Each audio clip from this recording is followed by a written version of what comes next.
అందరికీ నమస్తే అండి ఫ్రెండ్స్. ఈ పూట మన వీడియో ఏమంటే ఇదిగోండి, ఇప్పుడే టిఫిన్ తిన్నాను, ట్యాబ్లెట్స్ అయితే వేసుకుంటున్నాను. ఈ ట్యాబ్లెట్స్ ఎందుకు వేసుకుంటున్నాను అనే విషయాన్ని మీకు తెలియజేయాలన్నట్లుగా ఈ వీడియో ద్వారా మేము ముందుకు వచ్చాను. బాగుండండి, ఫస్ట్ ట్యాబ్లెట్ వేసుకునేస్తాను.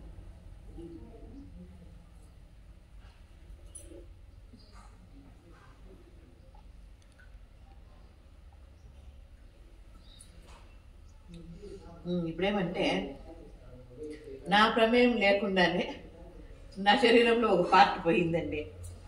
అంటే చుట్టాల ఇంటికి వెళ్ళాము. చుట్టాలలో మా బంధువుల్లో ఒకరికి హెల్త్ బాగాలేకుండా ఉంటే వాళ్ళ ఇంటికి పేషెంట్ చూడడానికని వెళ్ళాము. మేము పేషెంట్ చేయగలిగితే వాళ్ళు మాకు మటన్ చేసి పెట్టారు, మటన్ వండి పెట్టారు, వంట వరకు చేసి పెట్టారనమాట. ఇంకా పేషెంట్తో మాట్లాడుకుంటా నేను వాళ్ళు మటన్ పూరి చేశారు. పేషెంట్తో మాట్లాడుకుంటా నేను తట్లో ఇట్లా పూరిలో మటన్ కర్రీ పెట్టుకుంటా తింటాను. ఒకటో కడి బాగానే తిన్నాను. రెండో తుత్తి తినే లోపల అందులో చిన్న పిసురు, మటన్ పిసురు చిన్న ఎమక వచ్చి కింద పంటికి తగిలి పళ్ళు ఇరిగిపోయింది అనమాట. అసలు నా ప్రమేయం లేదండి. అసలు నేను ఎమక కొరకలేదు, ఏం లేదు. అదంతకదే వచ్చి ఇట్లా టచ్ అయ్యి మొత్తం పోయింది. ఇప్పుడైతే కింద పళ్ళు తీయించేసాను. దాన్ని మధ్యలో ఒక పళ్ళు లేదు, మధ్యలో మా అమ్మ అయిపోయింది. ఆల్రెడీ నేను అమ్మమ్మ అయిపోయినాను, ఇబ్బంది ఏం లేదు. కాకపోతే అనుకోకుండా ఆ రకంగా జరిగింది.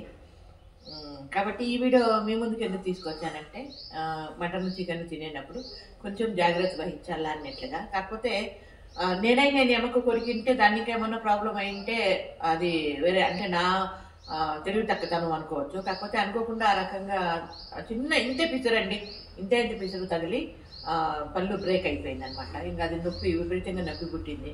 దానికని డాక్టర్ దగ్గరికి వెళ్తే ఎక్స్రే తీసి చూసి ఇంకా ఇది తీసేయాల్సిందే అన్నట్లుగా చెప్పారు. అదే రకంగా తీశారు ఏమి అనేది కూడా వీడియో తీశాను. హాస్పిటల్లో కూడా వీడియో తీశారు మా వారు. ఆ వీడియో కూడా ఉంది, మీ ముందుకు తీసుకొస్తాను. అక్కడైతే మాత్రం చాలా బాగా ట్రీట్మెంట్ అయితే చాలా బాగా చేశారండి. ఇంకా నెక్స్ట్ ఏమమ్మా పరిస్థితి, పళ్ళు ఇంతేనా మీకే అనుకుంటారేమో. ఇంకా ఏమంటే దానికి పళ్ళు ఏర్పాటు చేస్తారు, పళ్ళు కడతారనమాట. పళ్ళు కట్టించుకోవాలి అంటే నా శరీరంలో ఒక పార్టు అనుకోకుండా నా ప్రమేయం లేకుండానే పోయిందనమాట. దీని మీద మీ అభిప్రాయం ఏమి? నన్ను తిడతారా, మెచ్చుకుంటారా, లేకపోతే సానుభూతి చూపిస్తారా? అది మీ ఇష్టం. అంటే ఏదో కర్మ, ఇది కర్మ ఫలం అంటారు కదా, అలాంటిది అనుకుంటా. ఇది ఇప్పుడు మన చిన్ని వీడియో. నచ్చితే లైక్ చేయండి అబ్బా. Thank you so much.